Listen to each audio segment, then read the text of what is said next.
going to be doing my glow up story time. You guys voted for this video the most on my Instagram story. I also will be recording my album weight loss video, transformation video. I recorded my keto video and you guys left this, one of my subbies left this delicious pork rinds snack combination. So it is sour cream. It's like sour cream and onion dip, and it's so good with barbecue pork rinds. And it is thebomb.com. Like, this is so good. Let's get into this video. Before we get started though, if you have not, please click the bell so that you can get notified of when I upload. I'm gonna do a post notifications shout out, and I'm just gonna go to my recent video. But this girl that I'm gonna shout out, she, and I believe it's a female, but she doesn't have a picture or anything, but she comments on every last one of my videos. Like, she's always the first one. And so the post notification shout out goes to Sam Blackman. She literally comments, like, she's always the first one to comment on, it doesn't matter what video it is, beauty related, weight loss related, food related. Like, she is always the first to comment under my videos, and I really do appreciate that. I'm gonna go back to where the glow up really started. People think my glow up actually started on YouTube, and it did. The beauty side started on YouTube when I was trying to do the whole beauty side of glowing up, but not necessarily life. And what I mean by that, like, people focus too much on their glow up with how they look. And y'all, like, this is 100%, this is the full glow up story of my business, who I am now as a woman. Like, it's just more than just how I look. So I'm gonna start back to where it all started. And for me, my glow up starts with me dropping out of college, me walking away from my full ride basketball scholarship. And this was the first time that I actually made a decision for myself, and I didn't allow other people to influence my decision. And my decision was to drop out. I was unhealthy. My knee, I had gotten my second knee injury, and I just couldn't do it anymore. Like, it was just too much. I was depressed. I was having anxiety. I was trying to lose weight, and I was binge eating because I was trying to lose weight, because I was so frustrated. I was just in a horrible time in my life.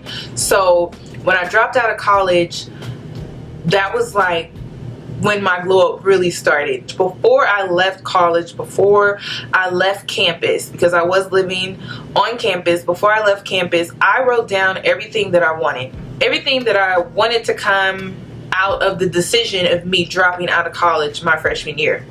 I remember writing down that I wanted to work 2 jobs. I wanted a Ford Fusion 2007-2008. By the way, this was back in 2010 of when all this took place. And then also, I also wanted I wanted to get my own apartment, and I wanted to get back in school. So those were the things that I wanted to focus on. Weight loss was not on there. Or no, weight loss was on there. It actually was. I wanted to be a size 8. I had weight loss on there. I had my car on there that I wanted. I had my apartment on there that I wanted. I had my 2 jobs, and I had the fact that I wanted to go back to school.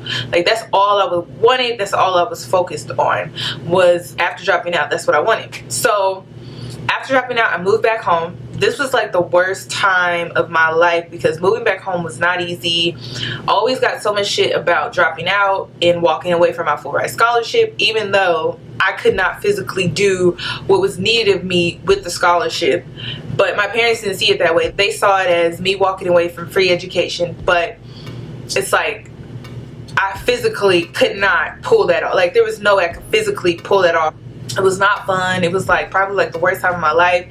And then I started working for Price Chopper. That's how I kind of got back on my feet. During this time, I was driving the car that my dad gave me when I was 16. So I had transportation, and I was working at Price Chopper. So I was working at Price Chopper for about 6 months, and then I got hired onto US Bank full time, and that was like my first real job with benefits, 401k and all that. And so I was working at Price Chopper and US Bank for about another 6 months before I got fired from Price Chopper. Price Chopper fired me because they came to the conclusion that I had walked off the job, which I didn't understand, like, as a cashier, like when you clock out, you have to count down, your manager has to count down your register. So manager never, like the manager on duty never said like, hey, you have another 30 minutes on the clock.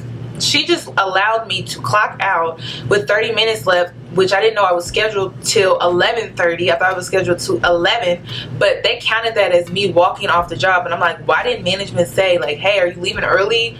They never said anything. So they fired me because of that, and I felt like it was just wrong, because it wasn't like I just walked off the job and didn't speak to the management or manager that was on duty at that time. They just made it seem like I just walked out, and I'm like, if I'm gonna walk off a job, it's gonna be like within 30 minutes to an hour of me starting my shift. Like, I'm not gonna just walk off the job when I only have 30 minutes left. Like, does that make sense to y'all? But that's what they tried to say to me that I did, and I'm like, that doesn't even sound right. But okay, it's like they kind of needed somebody to fire, and they knew I had started working at US Bank, so they were okay with firing me because they knew I had another job. And I feel like that's what happened. After that, I started working at the bank full time. I got back into school, and I felt like maybe God was saying, you know, go back to school. So I went back to school, and I was working at the bank.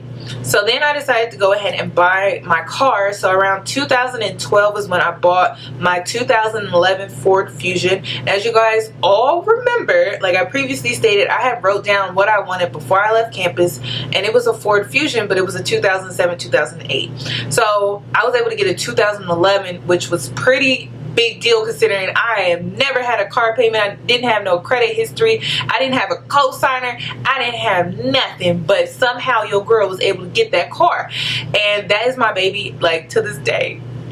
Her name is Marley, and that was like my first big purchase. So after I got my car, this is when I really started to get into YouTube, and this is when I started getting into makeup and hair and all of that. And honestly, YouTube is kind of what got me into it, you know, watching videos, and I'm like, hey, I could do that, and then started like doing or trying things out on my own, and then I started recording myself doing it. That's how it looks.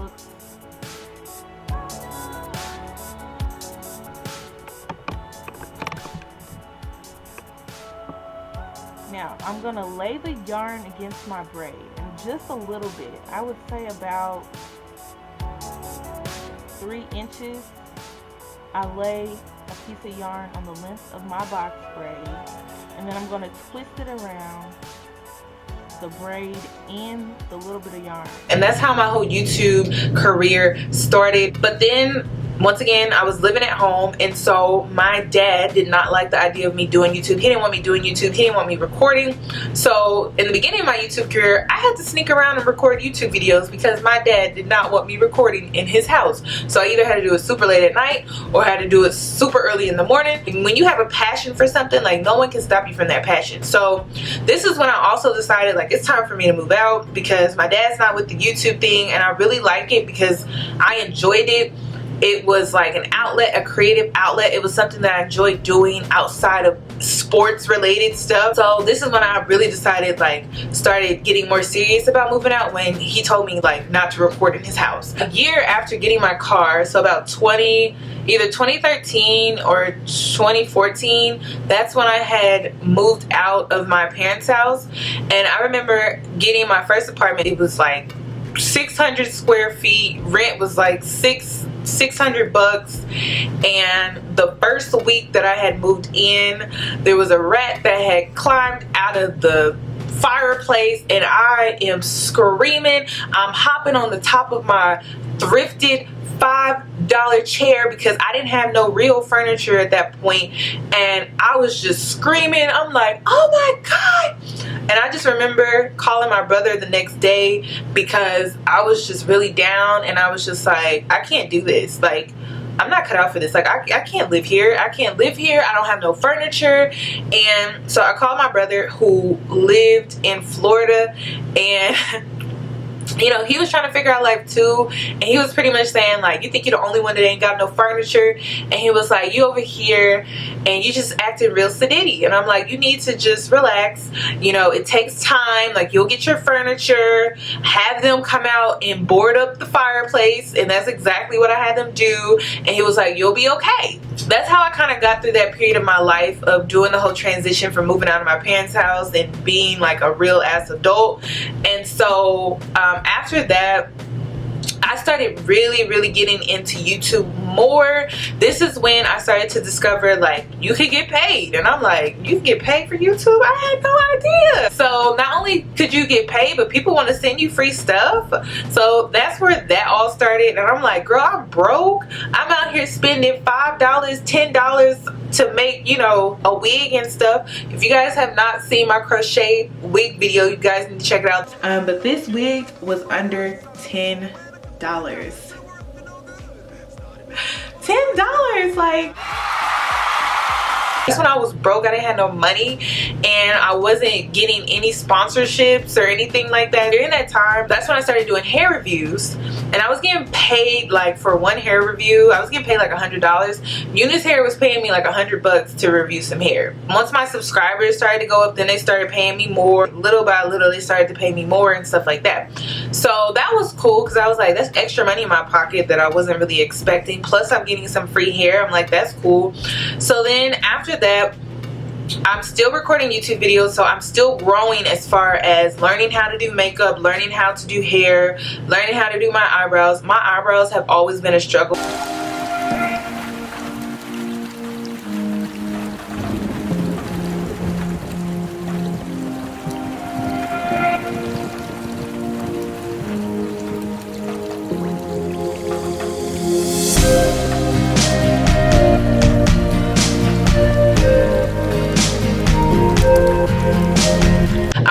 Back in the day, like, I used to have the thickest eyebrows, like they were just horrible, and it was because I was still learning how to do my brows. But now, like, they're like the most complimented item on my body that I wear every day, if that makes sense. People are always commenting or complimenting me on my eyebrows. Like, people are always giving me compliments regarding my eyebrows, and back in the day that was not always the case. People used to always make fun of me because of my eyebrows. Even when I was like in high school and stuff, I wasn't big on beauty, and really, like, I was always creative, but I wasn't really big on makeup and beauty and stuff. And part of the reason was because my dad didn't allow me to wear makeup, fingernail polish, weave. He didn't want me wearing any of that stuff, so I was kind of late to the game, if that makes sense. But YouTube really helped me grow in that area to where now I'm like really comfortable with makeup. Like, honestly, now I think about it, I'm really comfortable with makeup. I'm really comfortable with weave. I'm really comfortable with just beauty related stuff. But in the beginning, I didn't know nothing. I didn't know what lip liner was. I didn't know the difference between lip liner and eyeliner. I didn't even know what a eyelash curler was. I didn't know how to wear lashes for real. Like, I didn't know how to do any of that stuff. Like, I was completely lost, but YouTube really helped me with that. Around like 2016 was when I really started to take YouTube as a business, and I was still working my 9-to-5 job. 2016, I want to say like 2016 was when I transitioned jobs. Like, I went from working for US Bank to CVS, and I was working from home and I was working with CVS. But 2016 was the time that I actually started taking YouTube seriously and taking it more as a business, and started getting really serious with the content that I was producing and all of that. I was able to make YouTube a part-time job along the way, and then I was still working full-time. I was still in and out of school, and the reason why I say I was still in and out of school was because I just couldn't afford it, especially when it came to like me taking like the science courses with the extra fees and stuff like that. I just could not afford the books and all of that, and the lab was extra, and it just became too much to where I just dropped out. Even with me getting part-time YouTube money, it just wasn't enough. Like, with my car payment, with full coverage insurance, I couldn't afford it. So I ended up dropping out for like the third time. Because sometimes I would take a semester off and then I would go back and I would take a semester off. And it was like during that semester that I took off, I would be working, trying to get the money to go back a semester. Like that was literally my life for like 2 years. When they were like, oh, you need a parking pass that's $250 for one semester. And I'm like, $250 for one semester? A parking pass? This don't even go towards my books. Dropped out. And that's when I was done. And I'm not saying I'm done with school, but for right now it's just not gonna happen. So yeah, 2016 was when I started really putting, because I dropped out of college, that's when I started putting all my focus into YouTube and making it an official business and just being more consistent. And that's when I started seeing money. I'm like, well shoot, when you put more effort into stuff, you start getting paid more. So then I made my business like official. Like I had started my business in like 2016, probably sooner than that. Probably when I started YouTube was when I really started my business. But when I started taking YouTube more seriously was when I probably started it officially, I guess. I don't know.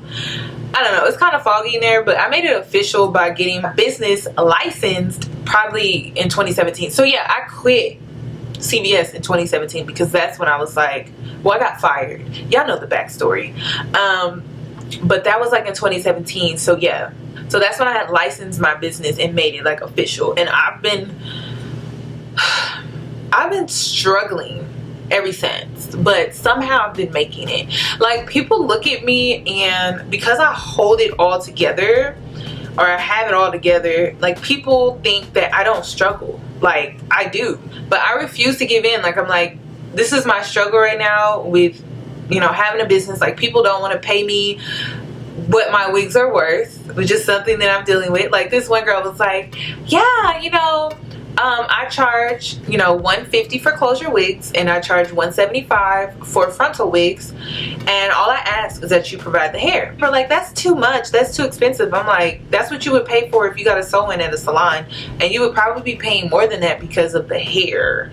So I don't know, I get frustrated with that. And then, you know, with the YouTube ad situations, like people think you make this much money, you really don't. If it wasn't for like all my side hustles, I would have to go get another job, like a regular part-time job. And it kills me that because I do have skills with marketing and all of this, because you know, with YouTube and Instagram, I kind of know how it all works and the behind the scenes stuff. It's hard not to go get just a regular ass job and call it a day, especially when people don't want to pay you for what you do and the time and the effort that you put into stuff to create stuff. It's frustrating, but you know, I stay positive. No, I'm not out here balling. No, I'm not out here balling, but I'm making it, you know, and that's just that. Like people think I'm making bank, and I'm not. And I'm not. Like your subscriber count has nothing to do with how much you make. It's all about your views, watch time. If your watch time is not high, if your view count is not high, you're not making no money, period. Ooh, I've been talking so much, I need some water. But yeah, people be thinking like I'm out here balling and do you see me like buying stuff? No. Every little bit of money that I get straight to my savings. I don't spend it because I don't know, I may have a really shitty month and then I done spent it on some shoes or something stupid. I'm not doing that. Like I'm very smart with my money. That's why this summer I didn't travel. Like I was supposed to go to New York, I was supposed to go to Houston, and I was supposed to go here, here, and here.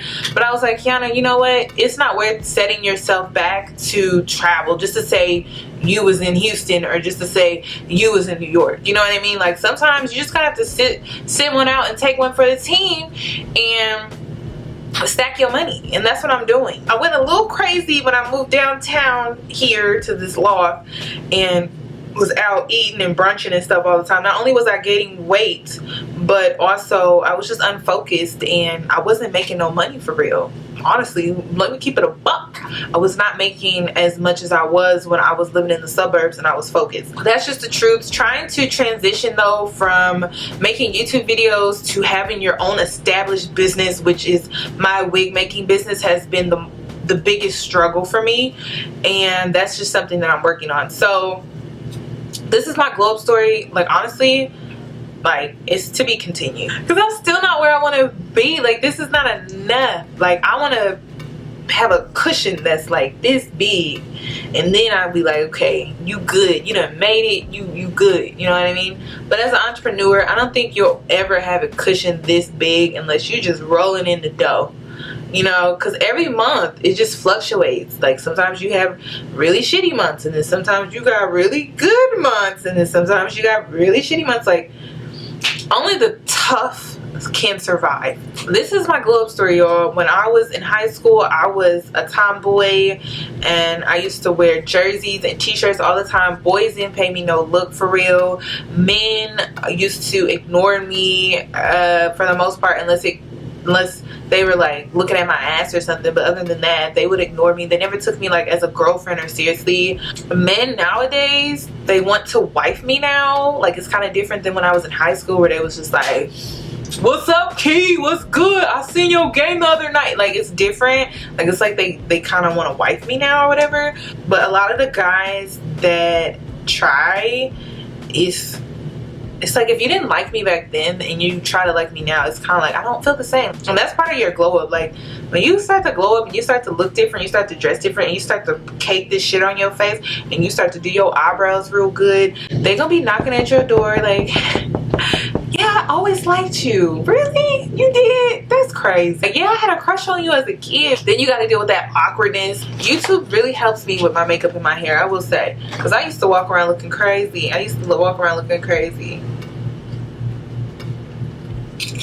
Oh yeah, I forgot. I did get laser hair removal back in 2011. Like, when I had them 2 jobs, when I was working for Price Chopper and when I was working for US Bank, I was getting laser hair removal faithfully. I think I was going like every 4 weeks or something, and I got 8 treatments done. Girl, that changed my life too. So right now, I feel like my glow right now is like, no, I'm not making bank, but I do have my own business. I can afford my necessities when it comes to my living situation, but it's still not comfortable like I would like. But hopefully within the next 2 years, I can establish comfortability and health insurance. Oh gosh, I hope my mom doesn't watch this video. Hopefully I establish some health insurance, y'all, because that's another thing. I don't have no health insurance right now. I'm taking so many risks in my life right now. I wouldn't have it any other way, because I know God has my back, and I'm really big on, if God would not lead you this far just to leave you stranded. So, like, men be asking me for money and stuff, and I'm like,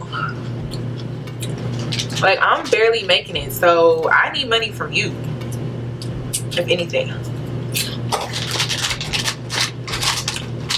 And that's the thing, like, you got followers online, people think you making bank. That's why that little twin from the Bad Girls Club, that's why she was selling her pecan, her Bam Wham for $400. $400? Girl, bye. I was upset, but that's a whole nother story. Well, I really don't feel like your glow up ever stops. Like, you're going to continue to grow and mold yourself into this beautiful flower, and you just have to embrace every moment of it and live your best life.